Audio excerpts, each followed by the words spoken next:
بسم الله الرحمن الرحيم. السلام عليكم ورحمة الله وبركاته. وعليكم السلام ورحمة الله وبركاته. بسم الله الرحمن الرحيم.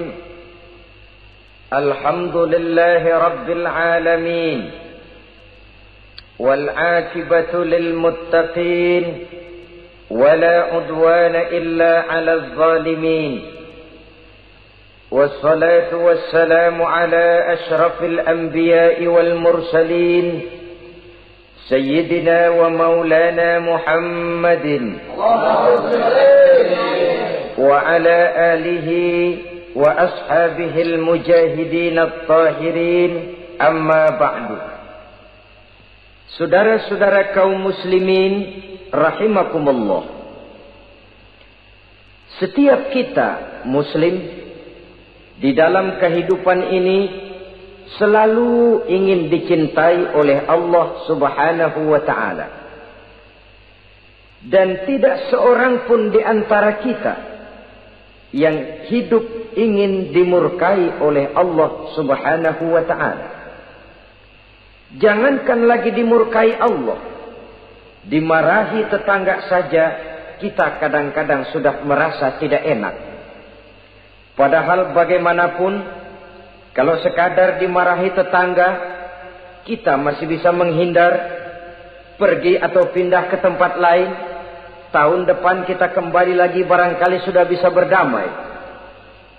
Tapi jikalau Allah yang murka kepada kita, padahal alam ini adalah miliknya belaka, rasanya kemana lagi langit tempat kita bernaung, dan kemana lagi bumi tempat kita berpijak. Setiap orang ingin dicintai Allah, tapi tidak setiap orang mau melakukan perbuatan-perbuatan yang kalau dikerjakannya Allah akan cinta kepadanya. Dan setiap orang tidak ingin dimurkai Allah, tapi orang kadang-kadang tanpa sadar melakukan perbuatan-perbuatan yang justru dimurkai oleh Allah Subhanahu wa taala.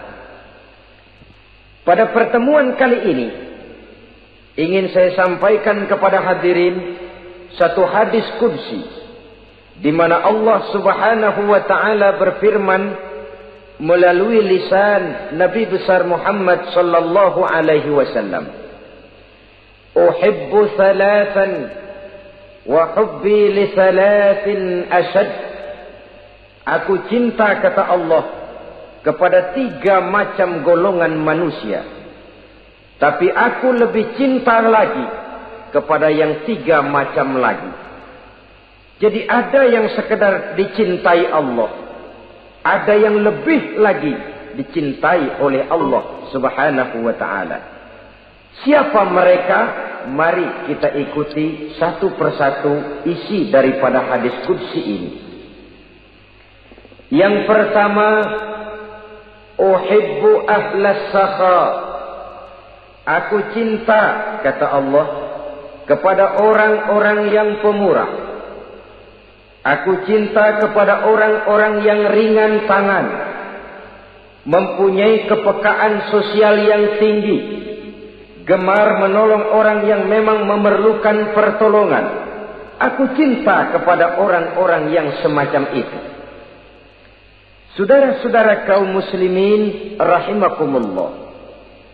Di zaman sekarang ini, seiring dengan makin tajamnya persaingan hidup, makin tingginya tensi ekonomi,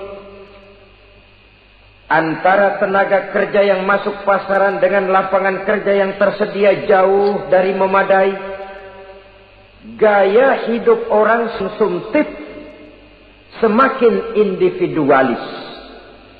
Timbullah sikap hidup elu-elu, gua-gua. Kepekaan sosial mulai lentur dan luntur, tapi tidak terwujud di dalam kehidupan sehari-hari. Padahal agama mengajarkan Allah cinta kepada orang-orang yang bermurah tangan, gemar melakukan pertolongan, peka melihat penderitaan dan kesulitan orang lain. adalah Allah melebihkan rezeki sebagian kita dari yang lain.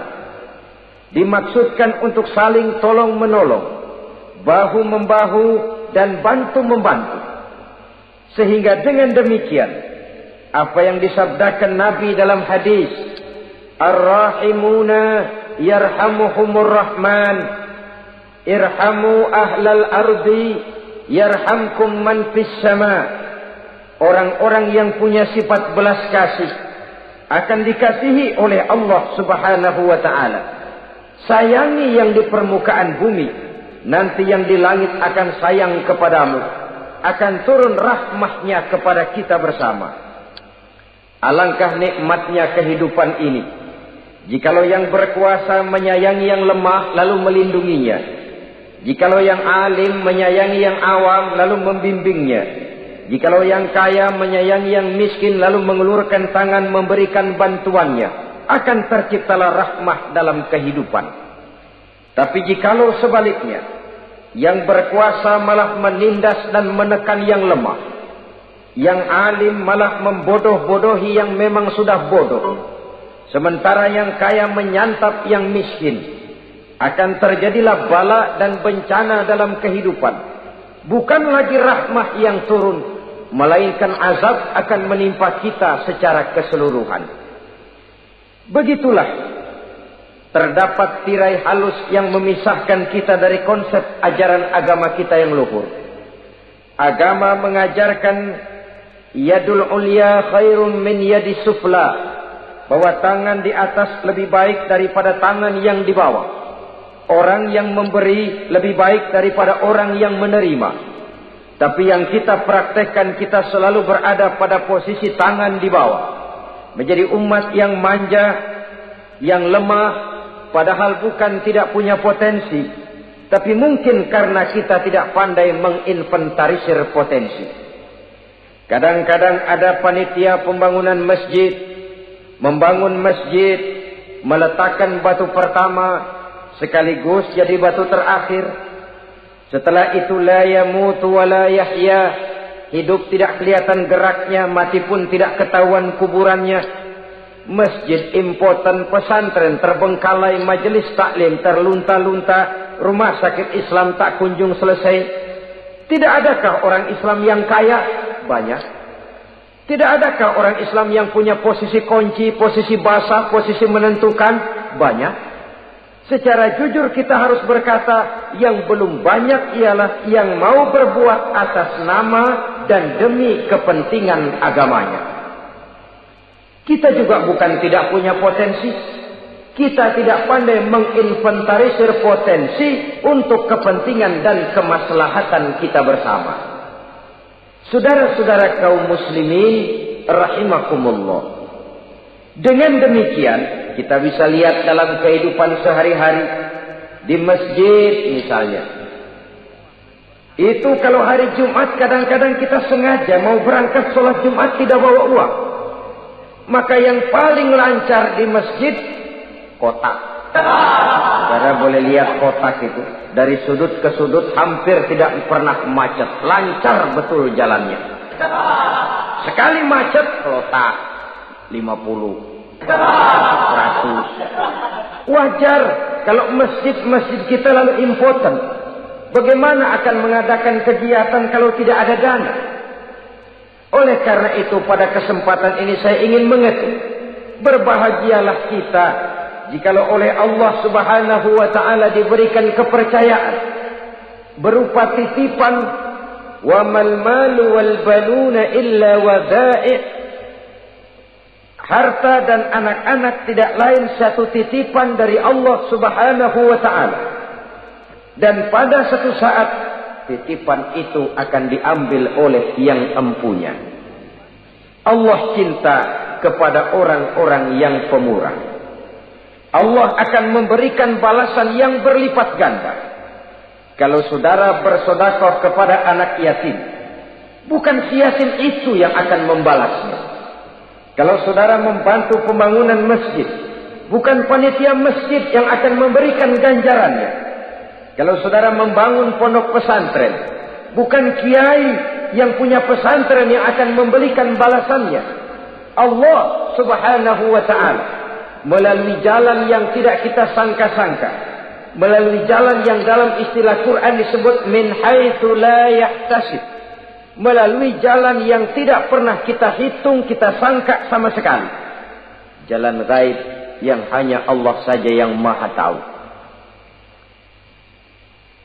Sebaliknya, wa hubbi lil faqiris sakhi asad, kata Allah, aku cinta kepada orang-orang yang pemurah, tapi aku lebih cinta lagi kepada orang-orang miskin yang pemurah. Orang kaya pemurah, Allah cinta. Orang miskin pemurah, Allah lebih cinta. Kenapa? Kalau orang kaya sodakoh 5.000 rupiah misalnya, orang miskin pun sodakoh 5.000 rupiah, sama jumlahnya, sama ikhlasnya, sama halalnya, tapi besarnya pahala lebih besar sodakoh si miskin yang 5.000 rupiah itu ketimbang si kaya yang juga 5.000 rupiah. Kenapa maka demikian? Oh, buat orang kaya uang 5.000 apalah artinya. Tapi buat si miskin, untuk jumlah 5.000 itu dia harus peras keringat, banting tulang, pergi pagi, pulang sore, kaki jadi kepala, kepala jadi kaki. Tapi kok dia berani bersodakoh sejumlah sodakohnya orang kaya. Ini yang dinilai oleh Allah Subhanahu wa ta'ala. Saudara-saudara kaum muslimin rahimakumullah, sifat inilah yang dahulu dicontohkan oleh baginda Rasul. Bahkan apa yang beliau sedekahkan kepada orang lain biasanya adalah sesuatu yang lebih baik dari apa yang beliau pakai sendiri. Watak ini yang diikuti oleh generasi sahabat. Kita ambil contoh ketika terjadi perang Tabuk misalnya. Datanglah Sayyidina Abu Bakar Siddiq, membawa seluruh harta bendanya disumbangkan di jalan Allah. Melihat ini Nabi bertanya, hal tarakta li ahlika syai'an ya Abu Bakar? Wahai Abu Bakar, begini banyak harta yang kau infakkan fi sabilillah ini, apakah buat keluargamu sudah kau tinggalkan? Sayyidina Abu Bakar dengan tegas menjawab, taraktu lahumullaha wa rasulahu. Sudah, saya tinggalkan mereka Allah dan Rasulnya. Saya tinggalkan mereka keyakinan, akidah, iman, bahwa kalau kami menolong Allah, menolong agama, Allah akan menolong kami. Bahwa kami tidak akan jadi melarat karena memperjuangkan agama. Bahwa kami tidak akan jatuh miskin kalau harta ini kami belanjakan di jalan Allah. Kami tinggalkan keyakinan itu kepada anak-anak dan istri di rumah. Sementara harta yang ada, seluruhnya kami bawa kemari. Keyakinan yang dimiliki oleh Sayyidina Abu Bakar Siddiq di zaman sekarang ini sudah merupakan keyakinan yang sangat langka. Kita belum yakin benar akan kebenaran janji Allah. Sehingga dengan demikian timbullah keraguan-raguan. Apa iya kalau saya belanjakan uang ini di jalan Allah akan ada balasannya? Apa iya kalau uang ini saya gunakan untuk melaksanakan ibadah akan datang balasannya? Padahal dalam hadis kursi Allah menjanjikan, ana inda zanni abdi bi. Aku ini, kata Allah, bagaimana menurut persangkaan hambaku saja kepadaku. Kalau dia sangka baik, insya Allah baik datangnya. Kalau dia sangka tidak, aku bagaimana menurut sangka hambaku kepadaku. Itulah sebabnya dalam segala hal kita harus husnuzan, berbaik sangka kepada Allah Subhanahu wa ta'ala. Saudara-saudara kaum muslimin rahimakumullah, inilah golongan pertama kekasih Allah, orang-orang yang dicintai Allah, orang-orang yang pemurah, yang sadar bahwa harta hanya sekadar titipan dari Allah Subhanahu wa ta'ala. Dan harta menurut Nabi, apabila sudah kita belanjakan di jalan Allah, dia akan berkata, pertama, kuntu qalilatan fakassartani, jumlahku sebenarnya sedikit, Tapi lantaran engkau sedekahkan aku, engkau belanjakan aku di jalan Allah, maka jumlahku jadi banyak.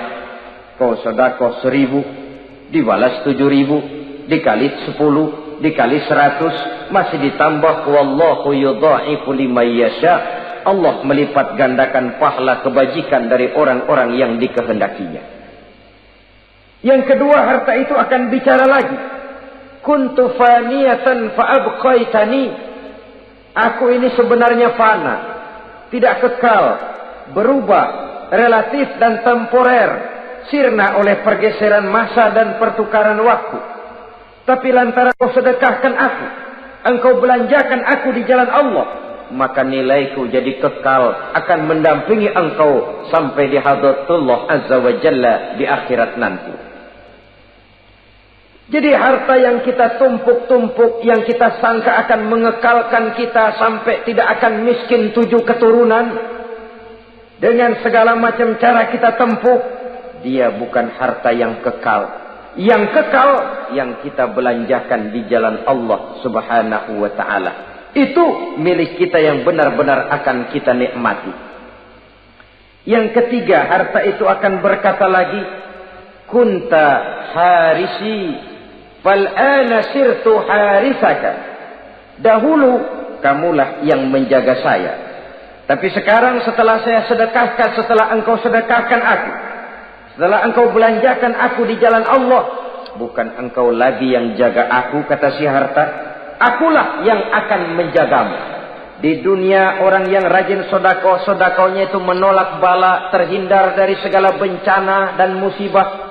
Sementara di akhirat, sedekahnya itu akan menjadi dinding yang menjaga dia dari jilatan api neraka. Demikian harta yang sudah kita infakkan, kita belanjakan, kita sedekahkan di jalan Allah itu akan menjadi pejangga kita.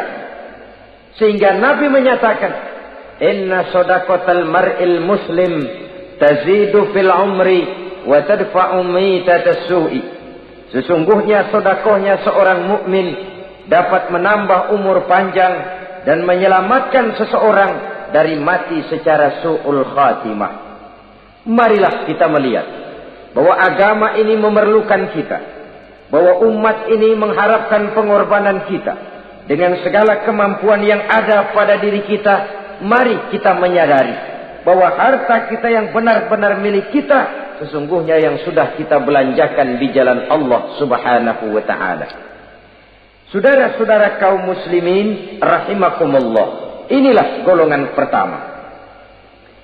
Golongan yang kedua yang dicintai oleh Allah subhanahu wa ta'ala, uhibbul mutawadhi'in. Aku cinta, kata Allah, kepada orang-orang yang rendah hati, orang-orang yang membawa ilmu padi, makin berisi makin merunduk, makin di puncak makin sadar akan kelemahan dan keterbatasannya. Aku cinta kepada orang-orang yang rendah hati. Adalah satu sifat dari Rasulullah sallallahu alaihi wasallam yang diriwayatkan oleh Imam Abu Ja'far Al-Barzanji misalnya dalam rawi Barzanjinya, wa kana sallallahu alaihi wasallam syadidal haya'i wat tawadhu. Adalah Rasulullah sallallahu alaihi wasallam seorang yang sangat pemalu dan sangat rendah hati. Tawadhu, tidak melonjak menjadi angkuh dan sombong. Walaupun beliau adalah asraful anbiya wal mursalin, nabi dan rasul termulia, imamul muttaqin, imamnya orang-orang yang bertakwa, rahmatan lil alamin, diutus sebagai rahmah bagi seluruh alam. Tapi tawaduknya demikian luar biasa. Ketika beliau terusir dari Mekah, kita bisa membayangkan meninggalkan kampung halaman, meninggalkan keluarga yang berbeda akidah, hijrah ke Madinah. Tapi pada lain kesempatan, ketika beliau dengan bala tentaranya masuk ke kota Mekah, dan orang-orang kafir Quraisy yang kita kenal dalam peristiwa Fathu Makkah itu, gentar hati mereka, sembunyi di dalam rumahnya masing-masing, Mereka masih ingat beberapa tahun yang silam, dikala Nabi Muhammad dan para sahabatnya dikejar-kejar, terusir dari Mekah hijrah ke Madinah. Sekarang Rasul kembali ke Mekah dengan segala keperkasaan bala tentaranya. Mereka berpikir, andai kata Muhammad mau saja membalas dendam, habis kita ini, habis, tidak akan tersisa. Dahulu dia kita caci maki, dahulu dia kita usir, dahulu dia kita kejar-kejar untuk kita bunuh. Sekarang kita tidak berdaya. Muhammad dengan perkasa, dengan bala tentaranya yang gagah sekarang masuk ke kota Mekah. Apa yang harus kita lakukan? Mereka menunggu dan menunggu. Dan Nabi dengan gagah masuk ke kota Mekah bersama bala tentaranya. Apa ucapan yang pertama beliau lontarkan? Pembalasan dendam? Tidak. Mencari orang-orang yang dulu mengejar, memusuhi, mengancam akan membunuhnya? Tidak. Beliau tidak teriak-teriak, mana itu Abu Jahal? Mana itu Abu Lahab? Mana itu Abu Sufyan? Mana itu dulu orang-orang yang memusuhi saya dan sahabat saya? Ayo keluar kalau berani, ha? Tidak. Pidato ucapan pertama yang keluar dari bibir yang mulia itu sungguh di luar perkiraan kufar Quraisy. Apa jawab Nabi? Pidato Nabi, al-yauma yaumul marhamah. Tuan-tuan para Quraisy, tidak usah khawatir. Hari ini adalah hari yang penuh kasih sayang. Saya masuk ke kota Makkah semata-mata untuk menunaikan ibadah. Tidak akan ada balas dendam. Tidak akan ada pertumpahan darah. Siapa yang masuk ke Masjidil Haram dia aman. Siapa yang masuk ke Masjidil Haram dia tenang. Tidak akan diganggu barang sedikit pun. Bersih hatinya dari balas dendam. Tidak ada watak untuk menunjukkan kepongahan pada beliau berada di puncak kejayaan. Tidak. Ini yang disebut syadidul haya wat tawadhu. Sangat rendah hati. Tidak melonjak menjadi angkuh dan sombong lantaran keberhasilan yang pernah dicapainya. Uhibbul mutawadhi'in. Aku cinta kepada orang-orang yang rendah hati. Makin berkuasa, makin rendah hati. Makin berilmu, makin rendah hati. Makin kaya, makin tawadhu. Wa hubbi lil ghaniyil mutawadhi ashad. Tetapi kata Allah, aku lebih cinta lagi kepada orang-orang kaya yang rendah hati. Orang miskin tidak sombong, Allah cinta. Orang kaya tidak sombong, Allah lebih cinta. Sebabnya apa? Rasa-rasanya kalau ada orang miskin tidak sombong, memang sudah harusnya. Tapi kalau ada orang kaya, apa saja dia punya. Kebunnya ada di mana-mana, kendaraannya sejumlah keluarganya, uangnya, depositonya ada di berbagai bank, pabriknya banyak. Apa saja dia punya, tapi tidak sombong, tawadhu. Ini yang lebih dicintai oleh Allah Subhanahu wa ta'ala. Saudara-saudara kaum muslimin rahimakumullah. Oleh karenanya hadis kursi ini menanamkan kesadaran kepada kita bersama bahwa yang pantas untuk sombong hakikatnya cuma Allah saja. Itu sebabnya salah satu asmaul husna Allah disebut al-mutakabbir. Kalau Allah sombong, wajar, karena memang tidak ada Tuhan lain selain Allah. Alam dan seluruh isinya adalah miliknya belaka.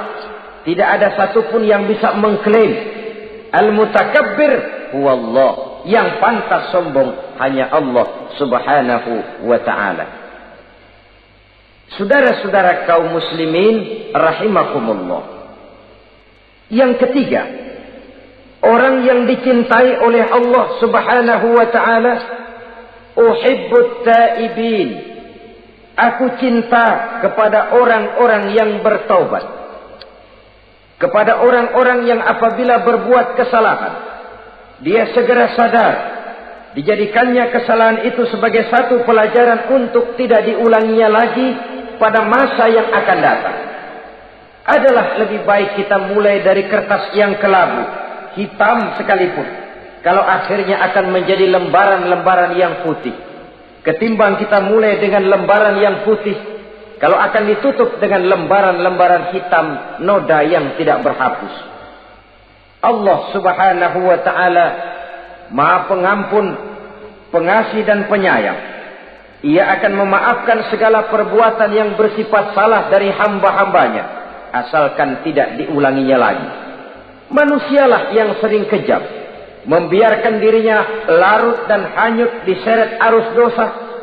Ia sadar itu satu kesalahan, tapi tidak berupaya untuk menyelamatkan dirinya sendiri. Apakah itu berupa yang namanya judi, minuman keras, menipu orang lain, durhaka kepada kedua orang tua, jahat kepada tetangga, suka memfitnah orang lain. Dibiarkan dirinya hanyut di dalam lembah dosa tanpa upaya penyelamatan sama sekali. Atau kadang-kadang mengulur waktu.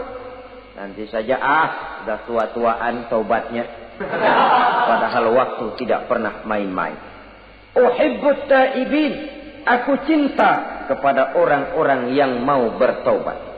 Wa hubbi lisyabit taib asad, tapi aku lebih cinta lagi kepada orang-orang muda yang mau bertaubat.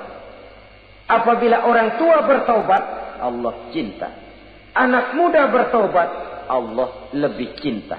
Dalam usia mudanya, di mana darah masih mengalir dengan panas, sejuta khayal dan keinginan masih bersemi di dalam benaknya, dia sanggup blokir semua itu, disalurkannya di jalan Allah. Allah cinta sekali kepada orang-orang semacam itu.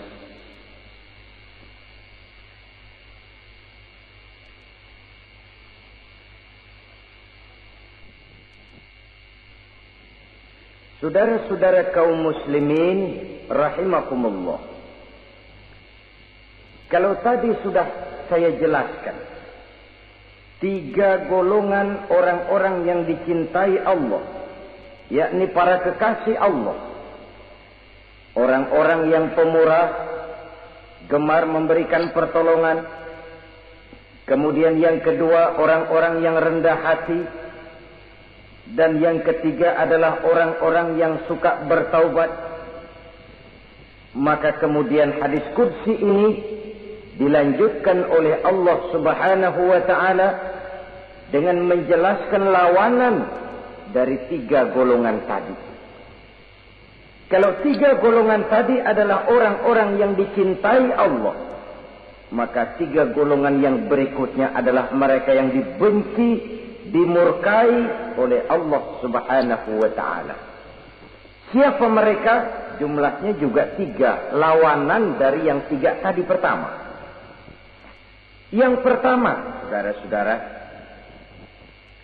abghadul bukhala, aku benci, kata Allah, kepada orang-orang yang bakhil, orang yang kikir, orang yang diberikan amanah berupa harta, lalu tidak tersentuh hatinya melihat kesulitan dan penderitaan orang lain. Tetangganya meratap dan merintih kelaparan, sementara ia dengan tenang berpangku tangan, padahal ada kelebihan rizkinya. Ia tahu kesulitan orang lain, tapi ia tidak berusaha mengulurkan tangan memberikan bantuan. Kenapa seseorang bisa terjebak ke dalam penyakit bakhil bin kikir alias pelit seperti ini? Oleh karena harta benda dunia itu sudah berakar kuat di hatinya. Tidak mau lepas lagi ia dari sana. Tidak mau berpisah ia dengan harta itu walau sedikit jua pun. Dan memang para ulama sufi mengajarkan, orang kaya itu ada 2. Ada orang kaya hakiki, ada orang kaya majazi. Orang kaya hakiki, orang kaya sebenarnya adalah orang yang kaya hatinya. Luas cakrawala pandangannya, terbentang nuansanya, tidak cuplik melihat karunia yang diberikan Allah dalam kehidupan ini. Orang yang kaya hati, inilah orang kaya hakiki. Adapun orang kaya majazi adalah orang yang banyak hartanya tapi miskin hatinya. Hidupnya sudah melimpah tapi ia selalu merasa kurang, maka ia tidak pernah cukup. Posisinya sudah kaya tapi ia masih merasa miskin, maka ia pun selalu miskin. Imam Ghazali rahimahullah memberikan contoh yang indah. Perjalanan hidup manusia sama dengan naik kapal laut yang besar menuju pulau bernama akhirat, mencapai pantai surga bahagia. Kapal ini akan singgah di satu pulau bernama dunia. Para penumpang diperbolehkan turun, tapi sebelumnya diingatkan lebih dahulu bahwa ini cuma sekedar tempat transit. Di dunia, di pulau yang bernama dunia, para penumpang boleh mengambil apa yang memang diperlukan untuk bekal dalam perjalanan. Tapi jangan lupa bahwa kapal akan melanjutkan perjalanan menuju kepulauan akhirat yang kekal dan abadi. Maka turunlah para penumpang ke pulau yang bernama dunia ini. Macam-macam tingkah lakunya ketika mereka menjejakkan kaki ke pulau dunia. Ada yang tetap sadar kepada pesan nakoda.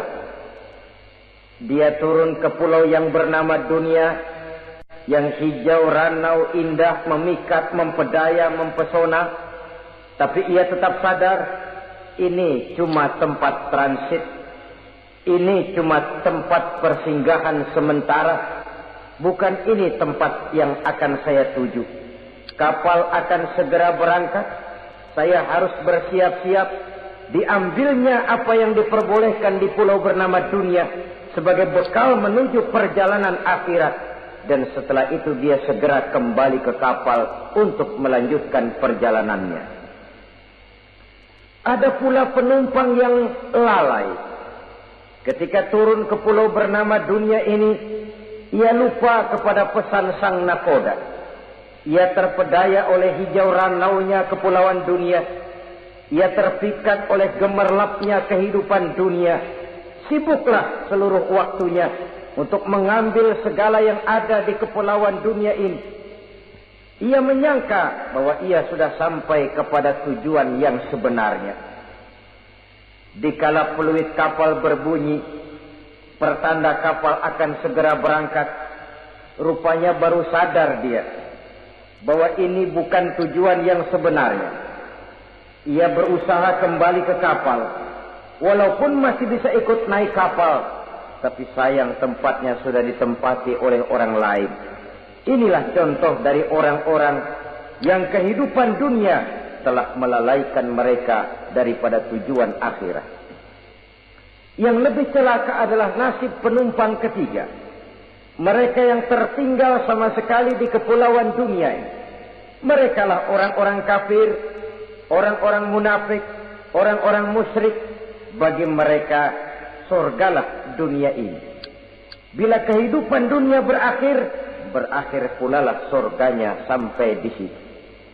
Ia menyangka sudah sampai kepada terminal akhir, padahal cuma sekedar halte, tempat di mana kapal singgah sebentar saja untuk melanjutkan perjalanan menuju kepulauan akhirat yang kekal dan abadi. Saudara-saudara kaum muslimin rahimakumullah, orang-orang yang sadar bahwa dunia cuma sekedar satu tempat transit, maka kesadaran itu menggugah dia kepada keyakinan terhadap kalimat inna lillahi wa inna ilaihi raji'un. Segalanya datang dari Allah, segalanya akan kembali kepada Allah. Tidak ada yang dibawanya saat ia terlahir ke alam dunia ini, dan tidak akan ada yang dibawanya kembali saat ia keluar meninggalkan alam dunia ini, kecuali iman dan amal soleh yang dikerjakannya di dalam kehidupan kita. Bukan bakhil yang menyebabkan orang cepat jadi kaya. Bukan pemurah yang menyebabkan orang jatuh miskin dan bangkrut. Tetapi kesadaran bahwa segalanya datang dari Allah, segalanya akan kembali kepada Allah, akan membuat kita walaupun memiliki harta dan benda, tapi ia tidak berurat dan berakar di dalam hati. Abghadul bukhala, kata Allah, aku benci kepada orang-orang yang bakhil. Kadang-kadang jangankan untuk orang lain, untuk kepentingan agama, dirinya sendiri saja tidak bisa menikmati kekayaannya. Kaya dia sebenarnya, tapi dia tidak sadar akan kekayaannya. Lebih celaka lagi, dia tidak tahu untuk apa kekayaan itu akan dipergunakan. Lahirnya mazhab materialisme, hidup serba cukup, serba ada, seperti yang kita lihat di negara-negara yang makmur, di Eropa bagian barat misalnya. Keluarga-keluarga jet set yang akhirnya bingung karena kebanyakan harta. Kalau kita di timur umumnya bingung karena tidak punya harta. Di sana orang bingung karena kebanyakan harta, mau diapakan harta itu. Akhirnya timbullah gaya hidup yang aneh-aneh. Membentuk klub-klub nudis, terlepas dari pergaulan dunia ramai. Bergerombol tidur di goa-goa. Padahal rumahnya macam istana, kamarnya 37, ada kolam renang, ruangan ber-AC. Kemana pergi mobil sejumlah keluarga, dari merek-merek yang mewah, keluaran mutaakhir. Tidak puas mobil punya kapal pesiar, kapal laut. Tidak cukup kapal laut, punya kapal pesawat terbang pribadi. Apa yang dimau, uangnya bisa bicara. Tapi akhirnya lalu sampai kepada titik jenuh. Sampai kepada yang namanya frozen emotional attitude. Dan sikap bakhil inilah yang pada akhirnya mendorong seseorang untuk sampai kepada tingkat yang disebut tamak, rakus, serakah. Dan mental semacam ini tidak hanya membahayakan bagi pribadi yang punya watak, tapi juga bagi lingkungan, bagi masyarakat. Bahkan dalam skopnya yang luas, bagi pertumbuhan suatu bangsa, bagi pertumbuhan suatu negara.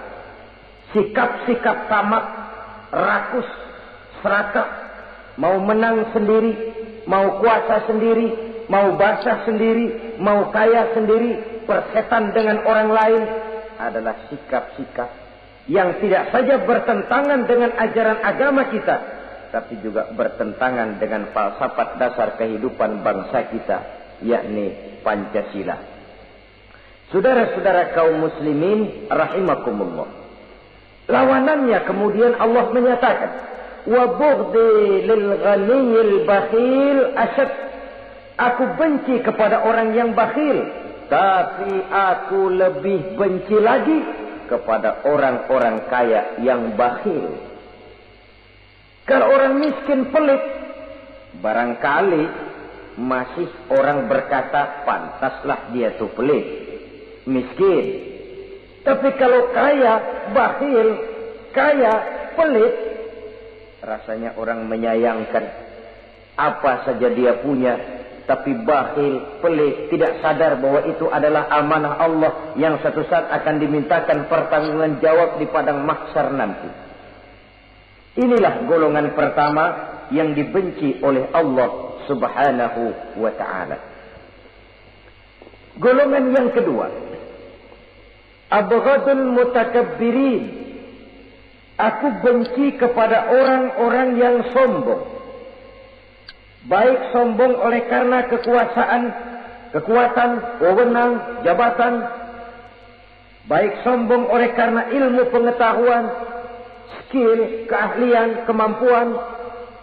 Baik sombong oleh karena harta benda dan kekayaan. Sombong dalam segala bentuknya tidak disenangi oleh Allah Subhanahu wa ta'ala. Inilah yang saya maksud tadi dengan membawa ilmu padi seharusnya. Semakin berisi, semakin merunduk.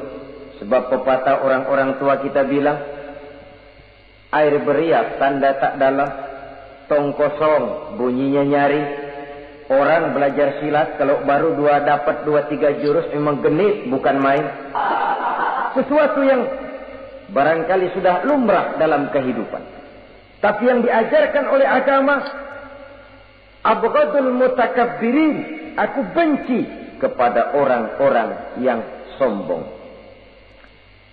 Al-Quran syarat dengan contoh-contoh baik dari perjalanan sejarah, baik dari perjalanan para hidup para nabi dan para rasul.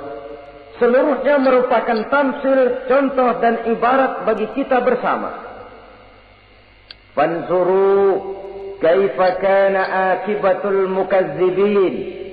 Fanzuru kaifa kana akibatul mujrimin.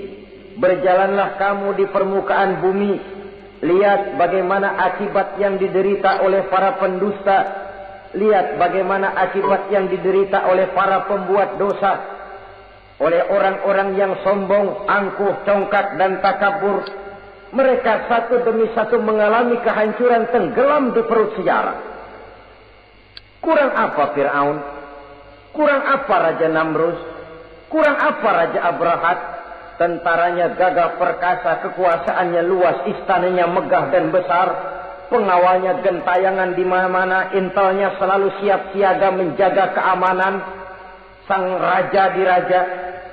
Entoh waktu berputar, masa beredar, tenggelam oleh perputaran waktu dan peredaran zaman. Tidak ada satu keabadian dalam kehidupan ini. Akankah kita melahirkan Fir'aun kelas baru? Namrud di zaman modern, Abrahat gaya kini, yang semakin berada di puncak kekuasaan semakin lupa diri dan lupa daratan. Menjadi orang yang hanya mau benar sendiri, adil sendiri, makmur sendiri, tidak peduli menari di atas bangkai dan penderitaan orang lain. Akankah kita melahirkan korun gaya baru yang sombong oleh karena harta kekayaan yang berlipat ganda? Ataukah kita akan melahirkan barsisul abid gaya baru yang sombong oleh karena ilmu pengetahuan yang dimilikinya? Marilah kita menyadari al-mutakabbir huwa Allah. Yang pantas, boleh dan sombong, wajar untuk sombong, cuma Allah subhanahu wa ta'ala. Abghadul mutakabbirin, aku benci kepada orang-orang yang sombong. Saudara-saudara kaum muslimin rahimakumullah, lawanannya kata Allah, selebihnya wa bughdi lil faqiril mutakabbir asyad. Tetapi kata Allah, aku lebih benci lagi kepada orang miskin yang sombong. Ini yang sudah tidak punya pilihan. Orang pintar sombong barangkali lumayan, goblok sombong minta ampun. Pejabat sombong barangkali karena punya pangkat. Rakyat sombong, apa yang mau disombongi? Orang kaya sombong barangkali karena kekayaannya. Melarat, miskin, sombong, minta ampun. Sebab itu kata Allah, aku benci kepada orang-orang sombong, tapi aku lebih benci lagi kepada orang-orang miskin yang sombong. Hadis qudsi ini tentu saja memberikan satu kesadaran rohani yang paling dalam pada kehidupan kita setiap pribadi muslim, bahwa kita sejauh yang bisa kita lakukan hanyalah berusaha, berbuat. Kita terikat oleh sunnatullah, kata kita orang beragama, hukum alam, kata para ahli alam, natural of law katanya. Tapi di sebalik itu, sesungguhnya segala hasil usaha, kepastian dan ketentuannya hak prerogatif dari Allah subhanahu wa ta'ala. Sehingga pada puncaknya kita akan sampai kepada pengjujur, la haula wa la quwata illa billah. Tidak ada daya kita, tidak ada kekuatan kita kecuali apa yang memang telah diberikan Allah. Dialah sumber daya, sumber gerak, sumber seluruh kekuatan. Dan kita manusia hanya mencapai itu kalau dikaruniai oleh Allah subhanahu wa ta'ala. Sewajarnya, makin bertambah ilmu, makin sadar kita akan kebodohan kita. Seperti yang diucapkan oleh Al-Imam Syafi'i rahimahullah, setiap tambah ilmuku, bertambah taulah aku akan kebodohanku. Sewajarnya, semakin bertambah harta kita, semakin sadar kita akan kemiskinan kita. Semakin bertambah tinggi pangkat dan jabatan kita, semakin sadar kita dari mana kita datang, kemana kita akan pulang, dan di mana kita akan berada sekarang. Dengan kata lain, ilmu itu, harta itu, pangkat dan kedudukan itu sesuatu yang perlu dan perlu. Tapi bukan sebagai tujuan. Semuanya cuma sekedar alat. Tujuannya apa? Jangka panjang di akhirat untuk mencapai ridho Allah. Jangka pendek di dunia ini harus menjadi rahmatan lil alamin. Bagaimana ilmu itu jadi rahmah bagi lingkungan, bagaimana kekuasaan itu jadi rahmah bagi lingkungan, bagaimana harta itu jadi rahmah bagi lingkungan, berfungsi sosial untuk kebersamaan di dalam kehidupan ini. Saudara-saudara kaum muslimin rahimakumullah, inilah golongan kedua yang dimurkai oleh Allah Subhanahu wa ta'ala. Golongan yang ketiga, abghadul fasad, aku benci, kata Allah, kepada orang-orang yang berhati keras, berhati batu, tidak mempan nasihat, baik nasihat itu datang dari Allah, baik nasihat itu datang dari orang lain, baik nasihat itu datang dari dalam dirinya sendiri, atau bernasihat yang dipandangnya, yang dilihatnya dalam segala gerak kehidupan. Satu hari bahkan beberapa sahabat pernah menghadap Rasulullah sallallahu alaihi wasallam. Ya Rasul, jikalau sekarang ini kami nyaris tidak punya problem, artinya semua problem kami tuntas, sedikit kami bingung, Tuanlah tempat kami bertanya. Kami tidak mengerti hukum, Tuan tempat kami meminta fatwa. Kami ingin mendapat petunjuk, kepada Tuan kami mengadu. Tapi nanti kalau suatu saat Tuan telah berangkat meninggalkan kami ya Rasulullah, menghadap Allah Subhanahu wa ta'ala, tinggallah kami hidup tanpa bimbingan Tuan, kemana lagi kami harus minta nasihat? Baginda Rasul senyum, kemudian beliau menjawab, taraktu lakum nasihataini, kamu tidak usah khawatir. Kalaupun pada satu saat nanti aku berangkat meninggalkan kamu semua, kembali menghadap Allah Subhanahu wa ta'ala, kamu tidak perlu bingung. Tempat kamu minta nasihat ada, tempat kamu bertanya ada, tempat kamu minta fatwa dan kepastian hukum ada. Taraktu lakum nasihataini, aku tinggalkan untukmu dua macam nasihat. Pertama, yang aku tinggalkan kepadamu itu nasihat yang pandai bicara. Yang kedua, yang aku tinggalkan kepadamu itu nasihat yang diam saja. Sahabat lalu bertanya, kalau nasihat yang bisa bicara itu apa ya Rasul? Beliau menjawab, Al-Quranul Karim. 6.666 ayat, 30 juz, 114 surah, seluruhnya nasihat bagi umat Islam. Apapun yang akan kau kerjakan, kemanapun kau akan pergi, bertanyalah kepada Al-Quran, minta nasihatnya. Bertanya langsung? Tentu tidak. Bertanya kepada Al-Quran artinya fas'alu ahla dzikri in kuntum la ta'lamun. Jikalau kamu memang tidak mengerti, bertanyalah kepada yang mengerti. Yang mengerti Al-Quran tentu tidak lain para ulama, para kiai, para asatiz, guru-guru yang mengasuh kita di majelis ta'lim. Nasihat yang pandai bicara, Al-Quranul Karim. Kemanapun saja kaki akan kita langkahkan, ke arah manapun bumi yang akan kita tuju, mintalah lebih dahulu nasihat Al-Quranul Karim. Usaha apapun yang akan kita lakukan, mintalah nasihat kepadanya. Itu nasihat yang pandai bicara. Lalu sahabat bertanya lagi, kalau nasihat yang diam saja itu apa ya Rasul? Beliau menjawab, nasihat yang diam saja itu maut. Diam saja dia, tidak bicara, tapi pasti datangnya. Dan itu jadi nasihat. Kalau sekarang kau menyolatkan orang lain, apa tidak mungkin besok kau disolatkan orang? Kalau hari ini kau antar jenazah temanmu ke liang lahat, entah tahun depan, bulan depan, minggu depan, entah 5-10 tahun yang akan datang, bukankah kau yang akan diantar ke liang lahat? Kau tengoklah temanmu itu.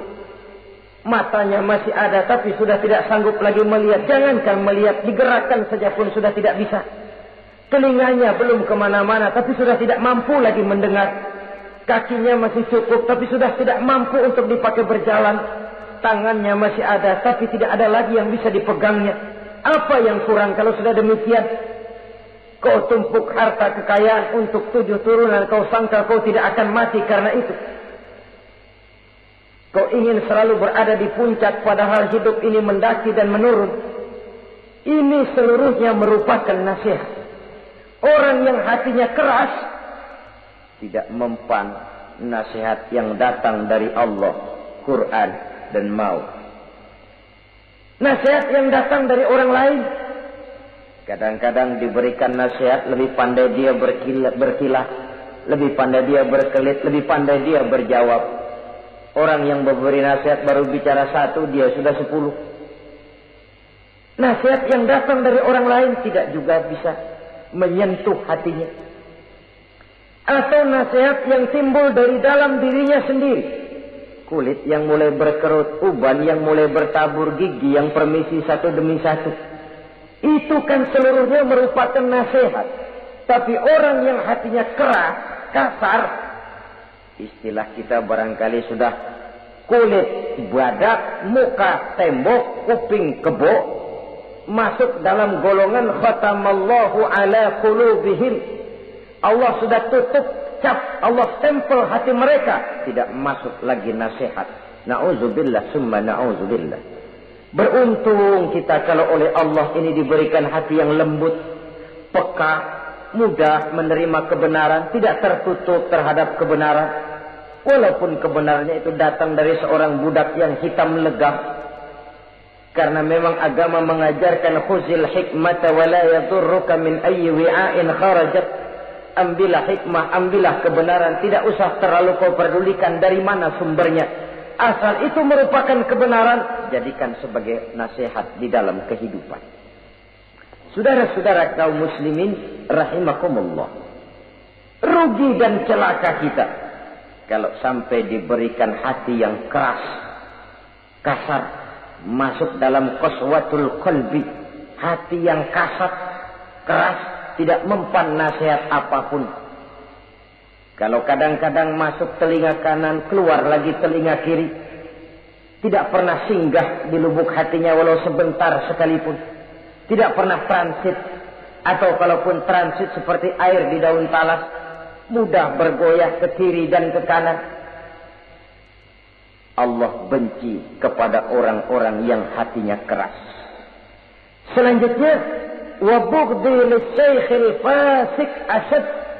Tapi kata Allah, aku lebih benci lagi kepada orang tua yang hatinya keras. Tua-tua keladi katanya, makin tua makin menjadi. Kalau ada anak muda bandel, nakal, setidaknya orang masih punya harapan. Masih ada orang berkata, ya doain aja dah, mudah-mudahan dia makin dewasa, makin lurus jalan hidupnya, makin benar langkahnya, makin sadar rasa keagamaannya. Masih ada ucapan seperti itu. Tapi kalau sudah tua, malah makin gila, orang sudah habis harapan. Paling orang bilang, tuh aki-aki, udah asar, udah maghrib, udah dekat ke lubang kubur, bedung menggerib masih nyingsot aja di perapatan. Saudara-saudara kaum muslimin, habis rasanya harapan orang. Aku benci kepada orang yang hatinya keras, tapi aku lebih benci lagi kepada orang tua yang berhati keras. Kenakalan remaja dibenci Allah, kenakalan orang-orang tua lebih dibenci oleh Allah Subhanahu wa ta'ala. Saudara-saudara kaum muslimin rahimakumullah, semoga kita termasuk ke dalam golongan orang-orang yang dicintai Allah para kekasih Allah, dan kita berlindung kepada Allah jangan sampai termasuk ke dalam golongan orang-orang yang dimurkai dan dibencinya. Inilah yang kita bicarakan pada pertemuan kali ini. Terima kasih dan mohon maaf. Wassalamualaikum warahmatullahi wabarakatuh.